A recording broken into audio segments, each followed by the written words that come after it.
A current WWE star caught in a major scam. We're going to talk about that and all the headlines surrounding that controversial topic, plus so much more. And it's all coming up right here on the Ango Show.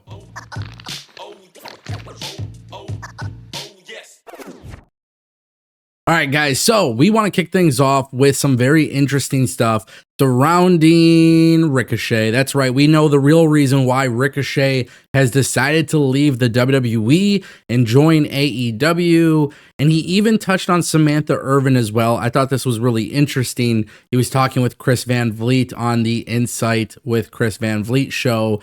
And he says, basically, he got to thinking, what will I be doing? Where will I be in 3 years? And after that, where will I be? Again, anything can happen. You don't know the circumstances, but you kind of just have to play from your experiences because especially in the wrestling industry, everybody has a different experience.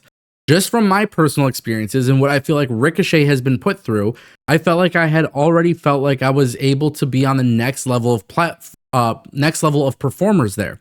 But I still feel like I was starting over again. Now, without having to read everything word for word, let me paraphrase.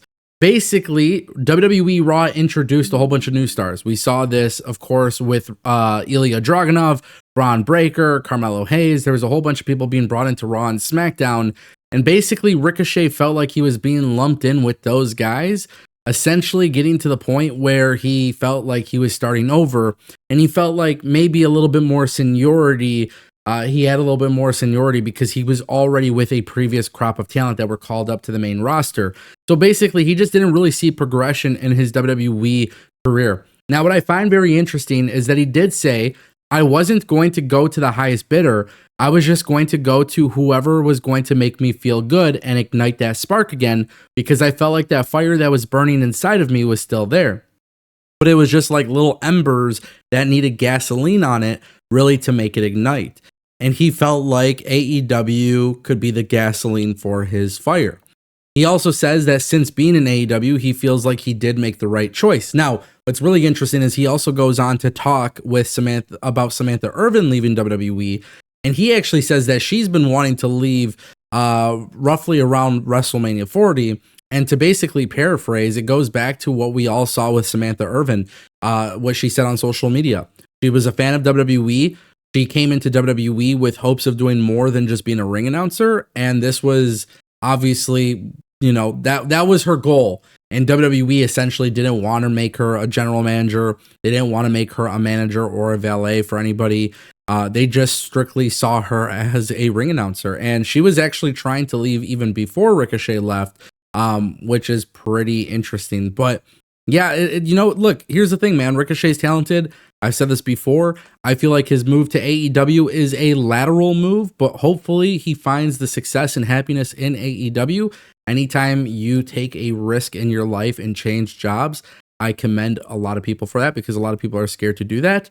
Ricochet had it made. And to be fair, Ricochet left WWE, but he basically did everything they ever asked of him, and he had no problem doing it. He just felt the struggle for several years.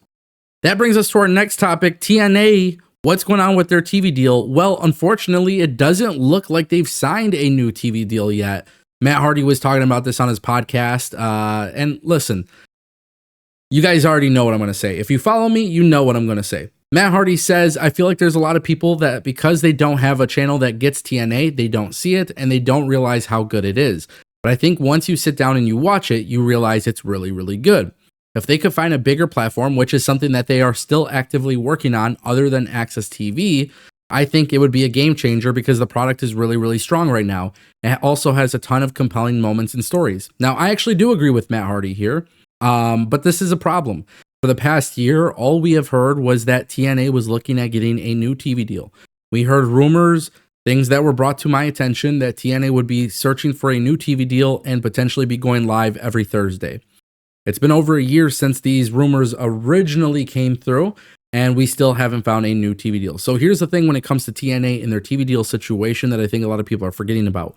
TNA is producing very strong content, and that's a really good thing. But unfortunately, when you're producing strong content for a platform or for a TV network that doesn't garner enough viewership, at some point, you just have to wonder if they've already hit their ceiling. I like TNA. I enjoy TNA. I think TNA is a fascinating product. I think they always get dealt with some very interesting situations, especially considering that TNA, people leave TNA, they go to WWE and AEW. TNA constantly finds a way to adapt. I find myself to be very, very, very annoyed with the fact that it constantly happens. But the good thing is TNA does adapt and get better. So in my personal opinion, I want TNA to get a better TV deal. I'm not saying they need to have Warner Bros. Discovery. I'm not saying they need to be on Amazon or Apple, but they need to be on a TV partners distribution app or TV channel that gives them a chance to actually grow. It's very exciting to see that TNA is doing a great job selling 4,000 tickets to an event. I was at Bound for Glory. That was really cool to see. However, at the same time, it's one of those things where TV is a very, very big part of pro wrestling. Look at AEW and WWE. We could sit there and talk about creative. We could talk about a whole bunch of other stuff. But the truth is, they're getting paid a lot of money to be on TV. Access TV owns TNA. Yes, there's benefits to it, but there would be a lot more benefits if they had their own TV deal that was obviously helping them grow. All right, and that brings us to Jacob Fatu. Guys, there was a talk, I think it was last year, or maybe 2022. I want to say it was 2023. Jake's Network of Hope. It's a local nonprofit organization that helps underprivileged people located in Appleton, Wisconsin. Basically, they came out and said that they were allegedly deceived by Jacob Fatu. The organization put on a wrestling event fundraiser hosted by Lawrence University. This event had Billy Gunn, Vampiro, Tatanka, Brian Pillman Jr., and Jacob Fatu was one of the names that was scheduled to make appearances, according to Jen Harper, who is the development director. And basically, they stated a year ago that Jacob Fatu called and said there was a family emergency. They said they gave him the benefit of the doubt because they are 100% a family. They said if you can't make it, that's fine. We rescheduled the flight that he missed. Basically, they were made aware that he wasn't coming. They said that he ghosted them. They claimed that he ghosted the production team that puts together the wrestling show. And apparently they say he ghosted the person that booked him. Now, what's really, really interesting is that Jacob Fatu, basically for over a year, they say Jacob Fatu has not paid them back.